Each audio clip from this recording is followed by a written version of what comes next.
मेरी तरफ से तमाम भाइयों को सलाम, नमस्ते, सत श्री अकाल। मैं इस वक्त जापान एयरपोर्ट के अंदर अवेलेबल हूं और यहां पर होने वाले जो क्वेश्चंस हैं उनके ऊपर आज हम बात करेंगे। लेकिन उससे पहले आपको एक चीज़ बताना चाहूँगा कि होता क्या है कि जब आप जैसे फ़्लाइट से लैंड होते हैं यहाँ पर, तो कनेक्टिंग फ़्लाइट्स को तो स्ट्रेट आगे कर दिया जाता है, लेकिन जो जापान अराइवल्स होते हैं उनको लेफ़्ट साइड पर बुलाया जाता है। अच्छा, इसमें 4 मराहिल हैं। किस तरह से होता है?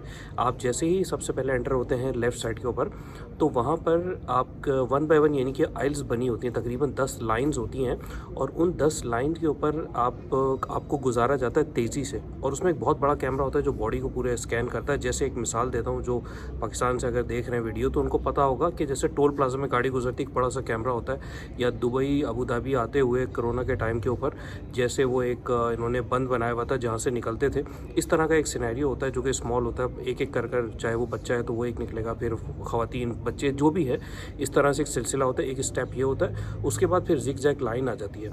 उसके बाद जैसे जिग जैग लाइन ख़त्म होती है तो वो एक एक कर एक छोटे छोटे बूथ बनाए हुए उन्होंने, वहाँ पर एक फ़ोटोकॉपी टाइप की मशीन रखी हुई है जिसमें आपके फिंगरप्रिंट्स, जिसमें आपके थंब और आपका चेहरा और यानी कि एक फ़ोटोग्राफ ली जाती है। अच्छा, ये दूसरा प्रोसेस था। इसके बाद फिर वो काउंटर बने हुए 10 से 12, वहाँ वो असल में इमिग्रेशन ऑफिसर्स हैं। तो वो क्या करते हैं, वो आप जैसे ही अपने ना वेट करते हैं, आपकी बारी आती है, वहाँ जाते हैं, वो सबसे पहले पासपोर्ट देखते हैं, फिर आपका नाम देखते हैं, आपका नाम मैच करते हैं, आपसे पूछते हैं नाम। मुझसे मेरा नाम पूछा, मैंने बताया कि मेरा पूरा नाम ये है, तस्वीर मैच की।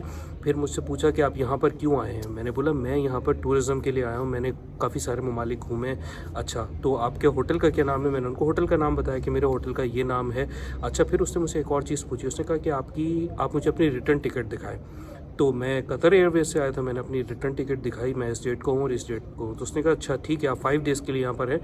मैंने बोला जी। आप होटल है? फिर होटल बुकिंग मैंने दिखाई। बस ये सिंपल डॉक्यूमेंट्स उन्होंने देखे और उसमें उनसे पूछा कि वापस आप किस तरह से जाएंगे। मैंने कहा वापसी की टिकट मेरी यूएई की है और मैं वहाँ पर जॉब करता हूँ। एमरेट्स आईडी दिखाई, एमरेट्स आईडी देखा, डेजिग्नेशन देखा उसके पीछे, और फिर उसके बाद उन्होंने सिस्टम के अंदर कुछ एंटर किया तो एक स्टिकर आ गया।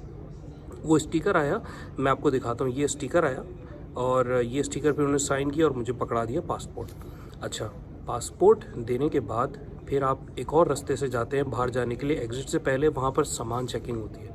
अच्छा, वहाँ पर जब गया तो उसने भी मेरा पासपोर्ट देखा, वो स्टिकर चेक किया। उसके बाद उसने मुझे पूछा, मुझे एक फ़ाइल रखी सामने ना, वो कहता है कि ये प्रोडक्ट्स हैं जिसके अंदर बहुत सारी चीज़ें थी जो ममनू हैं जापान के अंदर। उसने कहा कि ये आपके पास है? मैंने बोला नहीं, ये कोई भी नहीं है मेरे पास। ठीक है। फिर उसने कहा कि आपका बैग चेक कर सकता हूँ? मैंने कहा बिल्कुल। मैंने अपना लगेज दिया, उसने लगेज खोला, एक एक चीज़ निकाली। फिर मुझसे पूछा कि एक मेडिसिन मिली उसको, वो थी इन्हेलर, सांस के लिए होती। तो उसने कहा ये क्या? मैंने कहा इन्हेलर है फॉर ब्रीथिंग। अच्छा ठीक है। तो उसने कहा खोल सकते हो? मैंने कहा खोलोगे वेस्ट हो जाएगा ये। तो उसने खैर उसको छोड़ दिया। फिर उसने जो मेरा गले में हैंग ओवर बैग होता है वो चेक किया, मेरा हैंड कैरी चेक किया, तमाम चीज़ें तफसील से चेक की और फिर मुझे कहा कि welcome to Japan, welcome to Tokyo. तो खैर ये तमाम चीज़ें मैंने भी उसे कहा ऑफिसर से कि ये हमारे अच्छे के लिए होती है, हमारी सिक्योरिटी के लिए होती है, हम इसीलिए कोऑपरेट करते हैं इसमें। तो वहाँ से निकलकर फिर मैं बाहर आया और उसके बाद फिर आप मेरा व्लॉग देखेंगे तो व्लॉग के अंदर आपको पता लगेगा कि मैंने क्या क्या एक्टिविटीज़ की हैं जापान के अंदर, कहाँ कहाँ गया हूँ, किस किस तरह से ट्रैवलिंग की है। तो बहुत आसान हो जाएगा, कहाँ पर नमाज़ पढ़ी है, हलाल फूड कहाँ कहाँ मिला है, डेली बेसिस पर मैंने हलाल फूड खाया है, मस्जिदों की फैसिलिटी, सब चीज़ों उसके अंदर अवेलेबल है। तो आप लोगों को इससे बहुत मदद मिलेगी। मेरा जापान का व्लॉग ज़रूर देखिएगा।